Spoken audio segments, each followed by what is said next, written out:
វលុកដំណើរកំសាន្តឆ្ពោះទៅកាន់ខេត្តព្រះវិហារនេះដាក់ទ្រីបចេញទៅពីម៉ូតូវិលវិញពេលល្ងាចកន្លែងដែលត្រូវទៅមើលនឹងមាន2កន្លែងចូលអ្នកសៀមរាបនៅក្នុងខេត្តសៀមរាបទៅមើលប្រាសាទបេងមាលាមួយហើយនឹងទៅប្រាសាទកោះកេរមួយទៀតពួកយើងចាប់ចេញដំណើរពីក្រុងសៀមរាបទៅឡើងម៉ោងជិត11ចេញពីក្រុងសៀមរាបយើងធ្វើដំណើរតាមផ្លូវកវត្តក្រអត់ហ៊ានជិះក្នុងក្រុងទេពួកឯងមានមេធៀបនឹងម៉ូតូធំលឺសម្បើមណាស់ខ្លាចប៉ូលីសដេញចាប់តាមផ្លូវយើងចេញពីផ្លូវកវត្តក្រមកយើងមកដល់កន្លែងវងមួលផ្កានទួមុននឹងចេញពីក្នុងក្រុងនឹងខលមកប្រាប់មួយមុនអាំងនៅខាងបាគងហើយអាំងមិនទុកឲ្យមួយហើយវិចខ្ចប់ឲ្យស្អាតដល់កន្លែងមុនអាំងនឹងក៏លឿនទៀតចុះទៅពីលើម៉ូតូទៅយកមុនតែម្ដងខលមកកក់មុនអាំងតាំងពីម៉ោង9កន្លះយ៉ាងយូរម៉ោង10ឲ្យទៅដល់ហើយតែមែនដែរម៉ោង11បានទៅដល់នេះមុនអាំងមួយក្បាលយ៉ាងធំតម្លៃ40000រៀលចាប់យកទៅញ៉ាំតាមព្រៃយាយពីជាតិនោះជាដែរមុនអាំងនៅបាគងកន្លែងលក់មុនអាំងច្រើនមែនទេប៉ុន្តែកន្លែងនេះឆ្ងាញ់ជាងគេហើយតម្លៃធូរថ្លៃគ្នាទៅ4នាក់ប៉ុណ្ណេះហូបមិនមួយក្បាលបានហើយមើលមកអ្នកចោះទ្រីបសតដាច់បាយទាំងអស់នេះអត់ដឹងទេដល់ថាទៅដល់កន្លែងហូបអីមិនដឹងថាដាច់បាយអត់មានបាយព្រឹកសោះបន្តដំណើរទៅមុខទៀតដល់ខាងផ្សារក្រុងចូលចាក់សាំងមកពេញសិនដើម្បីឲ្យសុវត្ថិភាពជៀសវាងអស់សាំងតាមផ្លូវការធ្វើដំណើរទៅថ្ងៃនេះគឺយើងជិះទៅតាមផ្លូវពលានយន្តហោះថ្មីផ្លូវក៏ស្អាតស្រួលជិះមូរ៉ាមកកប់យកថ្ងៃចុងសប្តាហ៍នេះបានចេញដើរលេងនៅខាងក្រៅមានអារម្មណ៍ fresh មែនតើមិនធ្លាប់បានចេញដើរទៅណាទៅណីទេធ្លាប់ចេញដូចគ្នាតែថ្ងៃនេះរៀងពិសេសជាងរាល់ដងធ្វើដំណើរផ្លូវឆ្ងាយប៉ុន្តែយើងជិះម៉ូតូទៅនិយាយថាសប្បាយខ្លាំង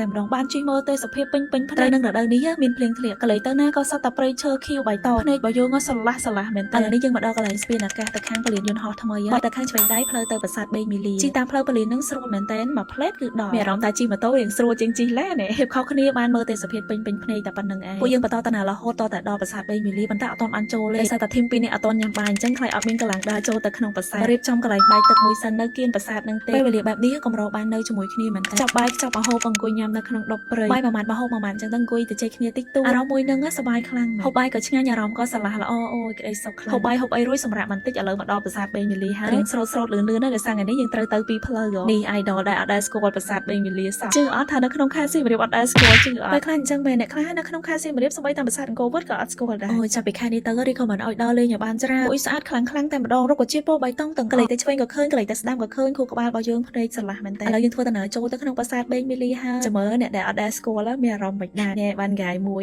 អត់មានអត់ទេហើយនេះគឺជាភ្ញៀវដែលចាំស៊ូកាយនឹងជួលមួយថ្ងៃតែ$2ទេប្